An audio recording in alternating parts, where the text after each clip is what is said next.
1998 সাল থেকে 2022 সাল পর্যন্ত ফিফা বিশ্বকাপ অনুষ্ঠিত হতো 32 দল নিয়ে। তবে 2026 সালে যুক্তরাষ্ট্র, মেক্সিকো ও কানাডায় যে ফুটবল মহাযজ্ঞের আসরটি বসবে, সেখানে মোট দল অংশগ্রহণ করবে 48টি। ফিফা প্রাথমিকভাবে যেটা নির্ধারণ করেছিল যে 48টি দলকে 16টি গ্রুপে বিভক্ত করে দেওয়া হবে এবং প্রতিটি গ্রুপে 3টি করে দল থাকবে। তবে সেই ফরম্যাট থেকে কিন্তু ফিফা বেরোয় আসছে, প্রতিটি গ্রুপে থাকবে 4টি করে দল এবং ফিফা বর্তমান যে বিশ্বকাপের ফরম্যাট সেটাই অনুসরণ করার সিদ্ধান্ত নিয়েছে।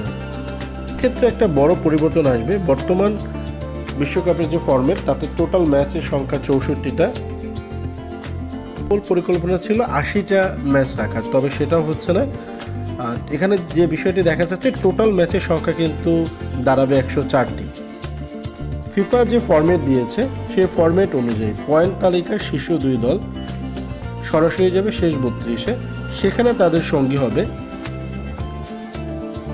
12টি গ্রুপের তৃতীয় হওয়া সেরা 8টি দল। মূলত এই ধাপ থেকেই বিশ্বকাপের নকআউট পর্ব শুরু হবে। শেষ 32-এর পরে যথাক্রমে শেষ 16, সেখান থেকে কোয়ার্টার ফাইনাল থেকে সেমিফাইনাল এবং ফাইনাল।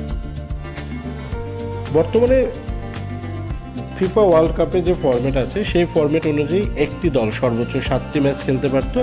তবে 2026 সালে যে ফরম্যাটটা আসছে সেখানে কিন্তু একটি দল টোটাল ম্যাচ খেলবে 8টি।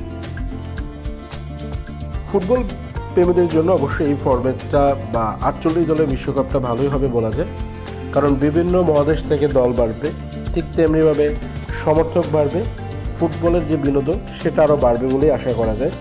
তবে সব কিছু বলে দেবে 2026 বিশ্বকাপে কতটুকু সফল হয় সেটা দেখার অপেক্ষায় আমরা থাকলাম।